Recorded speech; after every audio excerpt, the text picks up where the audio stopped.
I'm Carol Angela Davis. I'm going to read you pages 3 and 4 of Volume 2 of the Mueller Report. The title is Executive Summary to Volume 2. All right, our obstruction of justice inquiry focused on a series of actions by the president that related to the Russian interference investigations, including the president's conduct towards the law enforcement officials overseeing the investigations and the witnesses to relevant events. Next heading. Factual results of the obstruction investigation. These are the key issues and events we examined include the following.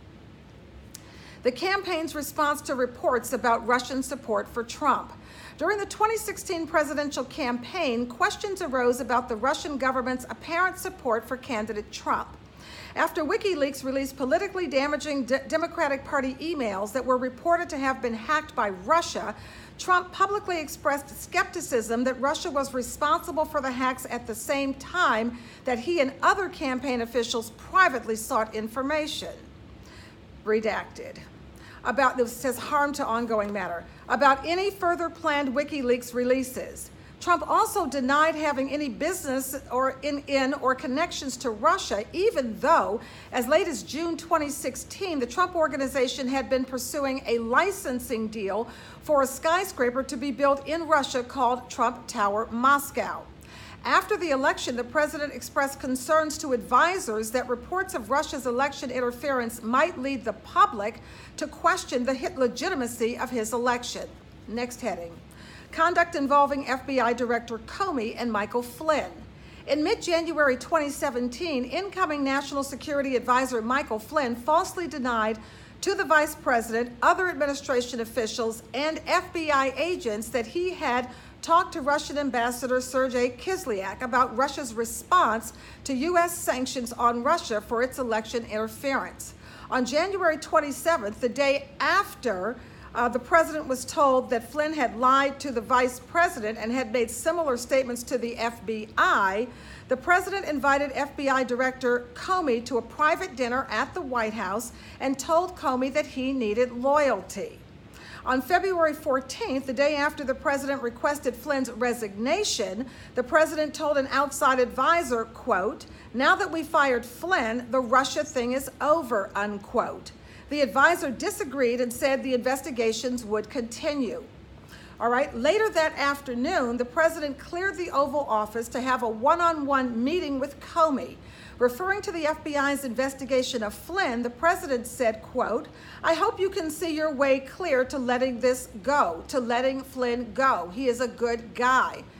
I hope you can let this go," unquote. Shortly after requesting Flynn's resignation and speaking privately to Comey, the president sought to have Deputy National Security Advisor K.T. McFarland draft an internal letter stating that the president had not directed Flynn to discuss sanctions with Kislyak.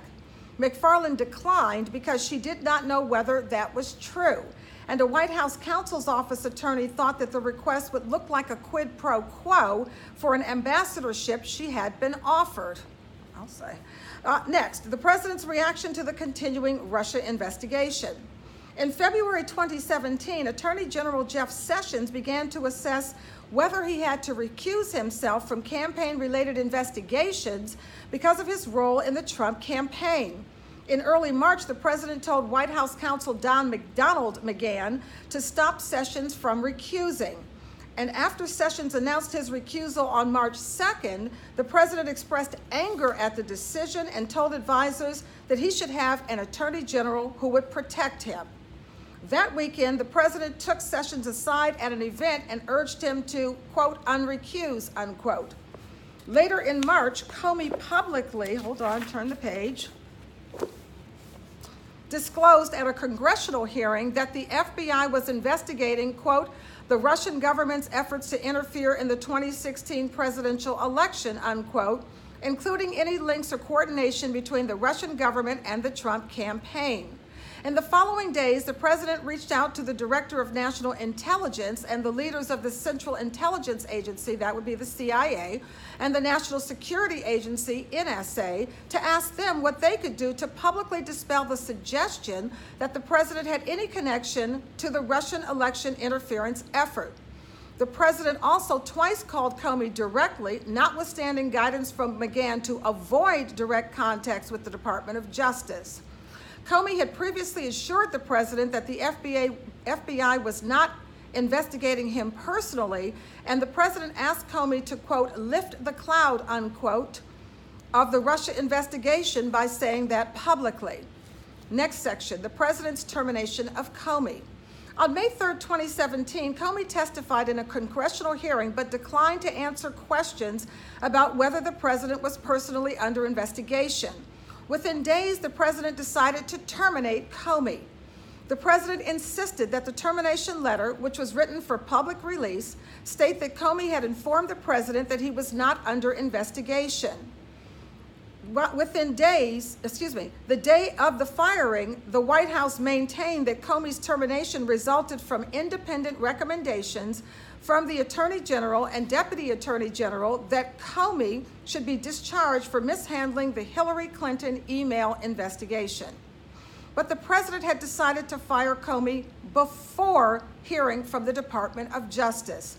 The day after firing Comey, the president told Russian officials that he had, quote, faced great pressure because of Russia, unquote, which had been, quote, taken off, unquote, by Comey's firing.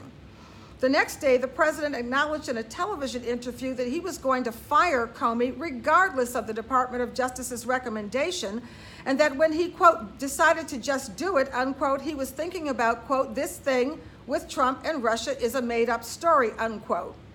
In response to a question about whether he was angry with Comey about the Russia investigation, the president said, quote, as far as I'm concerned, I want the thing to be absolutely done properly, unquote, adding that firing Comey, quote, might even lengthen out the investigation, unquote. Next one, the appointment of a special counsel and efforts to remove him. On May 17, 2017, the acting attorney general for the Russia investigation appointed a special counsel to conduct the investigation and related matters. The president reacted to news that a special counsel had been appointed by telling advisors it was, quote, the end of his presidency, unquote, and demanding that Sessions resign. Sessions submitted his resignation, but the president ultimately did not accept it. The president told aides that the special counsel had conflicts of interest and suggested that the special counsel therefore could not serve. The president's advisors told him the asserted conflicts were meritless and had already been considered by the Department of Justice. On June 14, 2017, the media reported that the special counsel's office was investigating whether the president had obstructed justice. Press reports called this, quote, a major turning point, unquote, in the investigation. While Comey had told the president he was not under investigation following Comey's firing, the president now was under investigation. The president reacted to this news with a series of tweets criticizing the Department of Justice and the special counsel's investigation. On June 17, 2017, the president called McGahn at home and directed him to call the acting attorney general and say that the special counsel had conflicts of interest and must be removed. McGahn did not carry out the direction, however, deciding that he would resign rather than trigger what he regarded as a potential Saturday night massacre. That's the end of pages 3 and 4. Next section, pages 5 and 6. Thanks for watching. Thanks for loving your country. Thanks for caring. I'm Carol Angela Davis with the Mueller Investigation, Volume 2, reading it word for word. Thanks for watching.